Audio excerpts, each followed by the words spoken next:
अब यहाँ पे एक चीज़ आप नोट कर रहे होंगे कि यहाँ पे लिखा हुआ है वेरी नाइस, ठीक है। अब वेरी नाइस क्यों लिखा हुआ आ रहा है? देखिए अगर मैं यहाँ से 1 करता हूँ तो देखिए लिखा हुआ आ रहा है अमेजिंग, ठीक है। अच्छा मैं यहाँ से 2 करता हूँ तो एक्सीलेंट।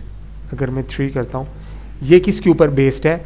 ये इस परसेंटेज के ऊपर बेस्ड है, ठीक है।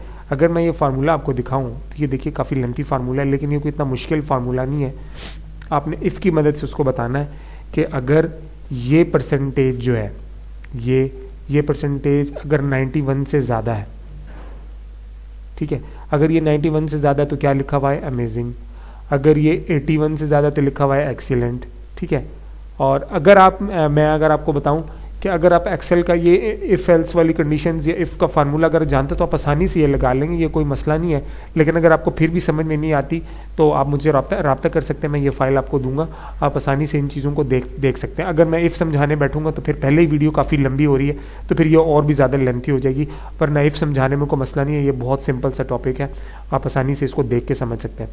सिंपल सी कंडीशन है, सारे इफ़ लगाते जाना है। इफ़ ये सेल सेलेक्ट कर लेना है, इफ लगा के ये सेल सेलेक्ट करें और इसको बताएं कि अगर ये बड़ा है 91 से तो क्या लिखो? अमेजिंग, ठीक है। दोबारा से इफ शुरू करें और उसमें ये बताएं कि अगर ये 81 से बड़ा है तो लिखो एक्सीलेंट।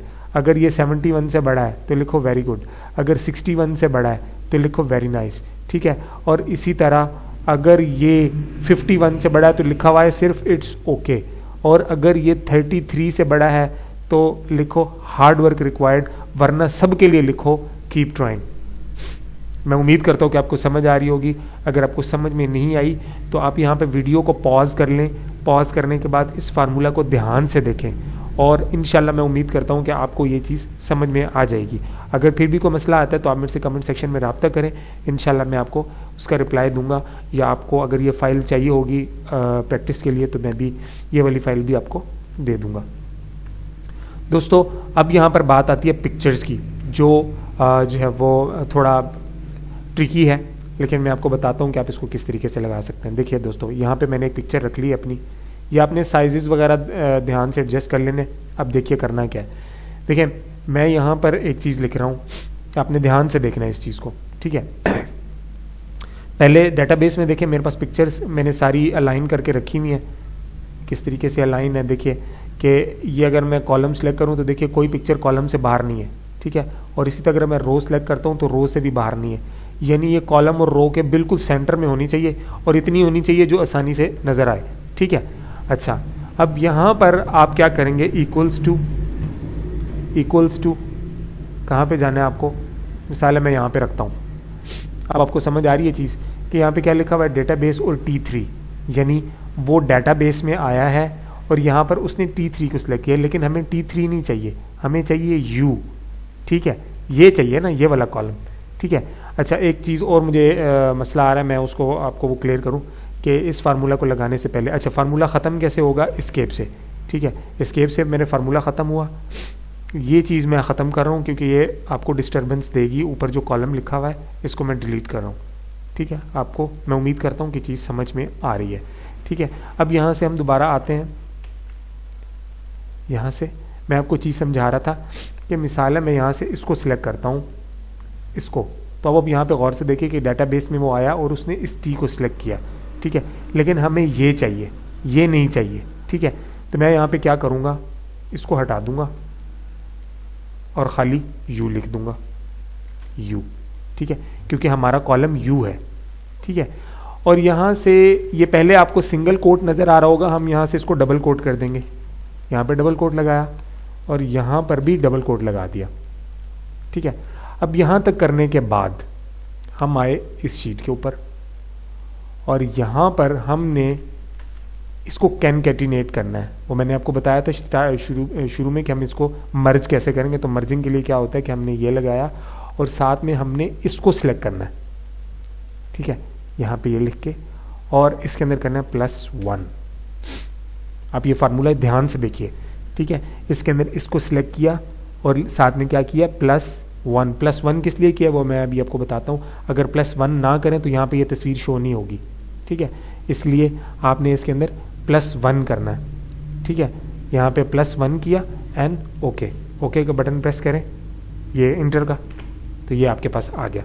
ठीक है, अब जब ये आ गया है ठीक, तो आपने क्या करना है कि इसको सिलेक्ट करना है दोबारा से, इसको सिलेक्ट किया और यहाँ से अपने फार्मूला में जाना है। फार्मूला में जाने के बाद इसका एक डिफाइन करना है नेम। ठीक है, क्या डिफाइन करना है? नेम। इसको यहाँ से कोई नेम देना है आपने। जैसे अगर आपकी स्टूडेंट्स की पिक्चर है तो आप स्टूडेंट पिक्चर्स लिख सकते हैं, टीचर्स की हैं तो टीचर्स, वर्कर्स के हैं तो वर्कर्स, कुछ भी जो भी आपका है, लेकिन आपने उसको एक नाम देना है जो कि आप यूनिक सा नाम दे दें कोई। ठीक है, तो मैं यहाँ पे करता हूँ एस टी पिक्स, यानी स्टूडेंट पिक्स। मैं एस टी सिर्फ लिख रहा हूँ, S T picks. Okay okay, और ओके करने से पहले आपने यहाँ पे एक और फार्मूला देना है जिसका नाम है इनडायरेक्ट, INDIRECT, इनडायरेक्ट। और जो पहले से लिखा हुआ था, जहाँ पे शीट लिखा हुआ है, उसको आपने ब्रैकेट्स में कर देना है यहाँ पे। ठीक है, अब आप इसको गौर से देख लीजिए कि यहाँ पे ऊपर आपने नाम दे दिया ST पिक्स और यहाँ पर आपने क्या दे दिया? इनडायरेक्ट। इनडायरेक्ट के अंदर जो पहले से लिखा हुआ था उसको नहीं हटाना और उससे पहले आपने इनडायरेक्ट का फार्मूला लिख देना है और यहाँ पर आपका काम ख़त्म हो गया। आपने इसको जस्ट ओके कर देना। ठीक है, ओके हो गया। अब यहाँ पर आप आएँ, इस तस्वीर को सिलेक्ट करें और यहाँ पर जा कर के आप लिखें जो अभी आपने इसको नाम दिया था, STPICS। ठीक है, ST पिक्स, ये आपका काम हो गया।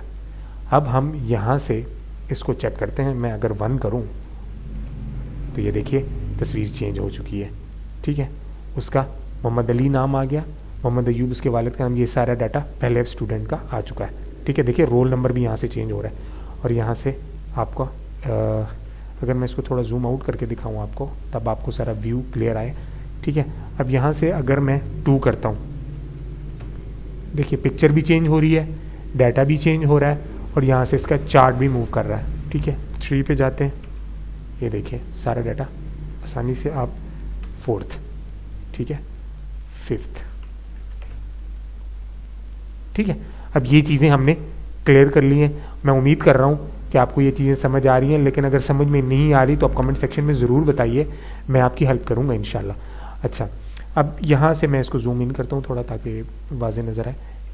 इसको थोड़ा देर करके रख लें। सेटिंग आपने खुद करनी है, मैं सिर्फ आपको समझाने के लिए ये सब कर रहा हूँ।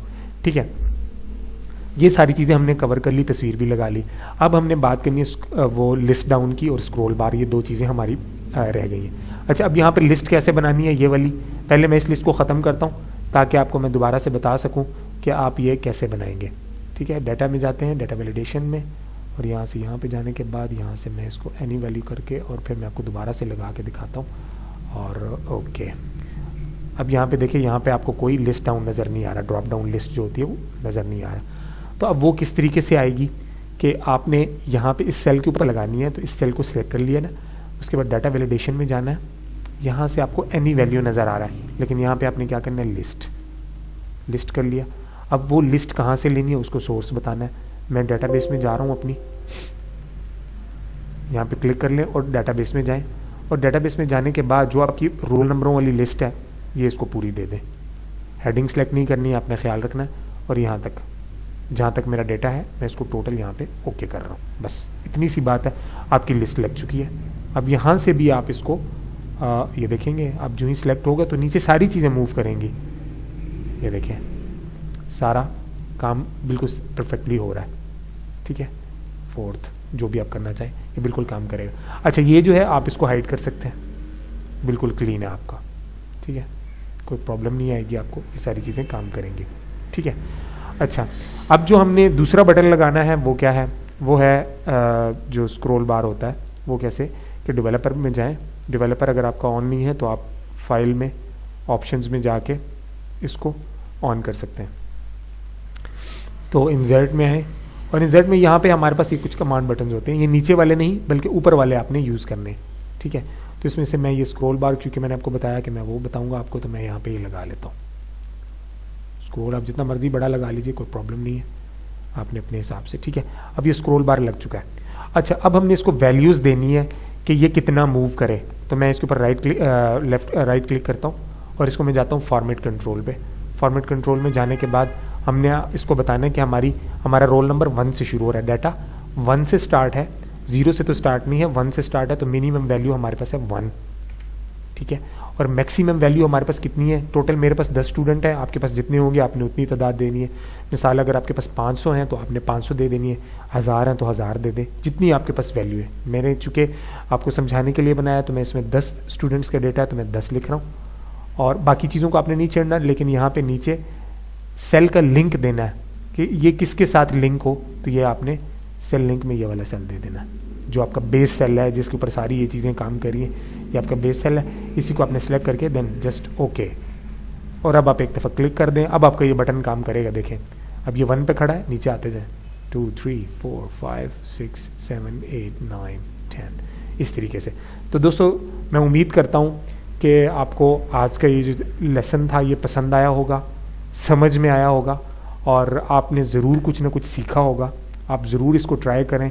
आप जहाँ पर भी काम करते हैं अगर आप डाटा मैनेज करते हैं तो आपके लिए ये काफ़ी हेल्पफुल हो सकती हैं चीज़ें। अच्छा, एक और चीज़ मैं आपको बता दूं कि अब ये चीज़ हमने बना ली है, ठीक है। अब हम इसको प्रिंट कैसे करें, ये सारा इसका आपने A4 साइज़ के अंदर सेटिंग कर लेनी है, जस्ट Ctrl+P, और आपको सारी चीज़ें तैयार हैं। बस आप इसको प्रिंट दें, यहाँ से प्रिंट दें और ये प्रिंट हो जाएगा, ठीक है।